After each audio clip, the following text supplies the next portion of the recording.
Kita belajar bahawa nilai seseorang Muslim bukan pada apa yang dia simpan, tetapi pada apa yang dia sanggup lepaskan kerana Tuhannya.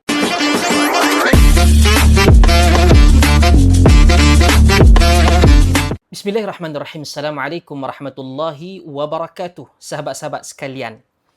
Hari-hari ini kita masih berada dalam hari-hari awal bulan Zulhijjah. Sekitar 2 hingga 3 hari lagi kita akan menyambut Eidul Adha 1447 Hijrah insya-Allah. Ramai yang telah memilih lembu, kambing dan menguruskan ibadah korban pilihan masing-masing. Tetapi ada satu persoalan yang perlu kita tanyakan kepada diri kita. Jika Allah Subhanahu Wa Taala telah memberi kita kemampuan keuangan, kenapa kita masih belum mahu berkorban? Tahukah kita bahawa Rasulullah SAW ada menyebut tentang kelebihan yang sangat besar tentang ibadah korban pada hari raya Idul Adha dan 3 hari-hari tasyrik tersebut?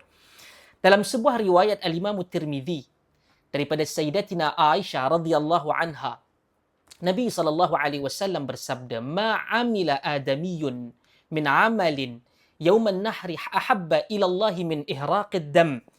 Tidak ada amalan dilakukan oleh anak Adam pada hari nahar Idul Adha dan hari menyembelih yang lebih dicintai oleh Allah selain daripada menumpahkan darah binatang korban, iaitu berkorban.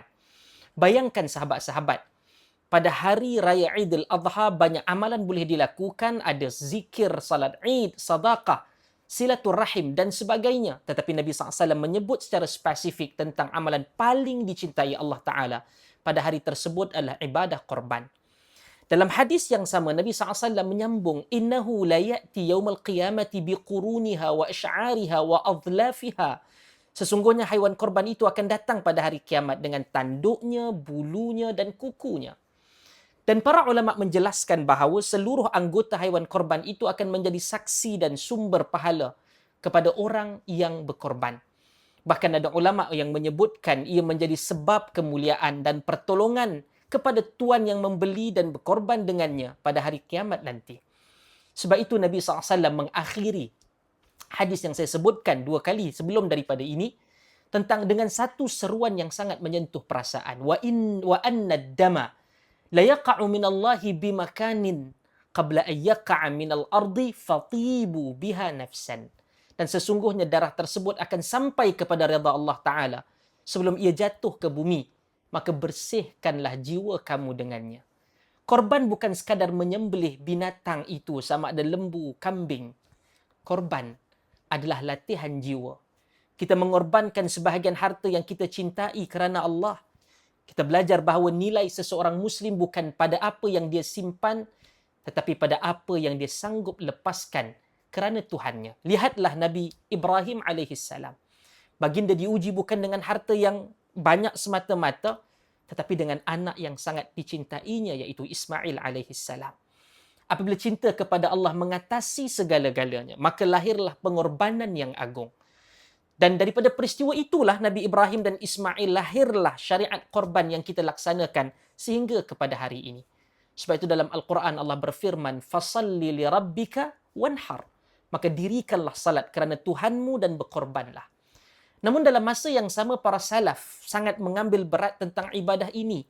Terdapat satu riwayat yang dinisbahkan kepada Abu Hurairah radhiyallahu an dan sebahagian para ulama membahaskannya sama ada ia adalah perkataan Nabi SAW atau ucapan Abu Hurairah, iaitu riwayat yang menyebutkan man kana lahu sa'atun wa lam yudhahi fala yaqrabanna musallana. Sesiapa yang mempunyai keluasan rezeki tapi tidak berkorban, maka janganlah dia mendekati tempat salat kami. Walaupun para ulama mungkin berbeza pandangan tentang status riwayat ini, sama ada ia sahih disandarkan kepada Abu Hurairah atau hasan disandarkan kepada Nabi sallallahu alaihi wasallam, tetapi ada satu mesej yang jelas. Abu Hurairah radhiyallahu anhu dan generasi salaf yang awal melihat ibadah korban sebagai ibadah yang sangat besar dan tidak patut untuk dipandang ringan bagi mereka yang mampu dan diluaskan rezeki oleh Allah Ta'ala. Hari ini kita mampu membeli telefon yang baru, mampu bercuti, mampu makan di restoran yang mahal. Tetapi apabila tiba ibadah korban yang kita boleh menabung sendiri selama setahun, kita terkeluar dengan perkataan, tak apalah nanti dulu. Sedangkan mungkin itulah harta yang Allah mahu kita persembahkan kepadanya sebagai bukti syukur dan cinta kepada Allah. Jadi jika Allah telah memberikan kita keluasan rezeki tahun ini, sahabat-sahabat, jangan lepaskan peluang yang datang hanya setahun sekali. Kerana korban bukan sekadar tentang darah yang mengalir, ia tentang hati yang tunduk, jiwa yang bersyukur. Dan ia tentang seorang hamba yang berkata dan berdoa, Ya Allah, sebagaimana Nabi Ibrahim dan Nabi Ismail tunduk kepada perintahmu, aku juga ingin mendekatkan diri kepadamu dengan pengorbanan ini. Semoga Allah Subhanahu wa taala menerima korban kita pada tahun ini, mengampunkan dosa-dosa kita dan menjadikan kita dalam kalangan hamba-hambanya yang benar-benar ikhlas. Wallahu a'lam. Terima kasih.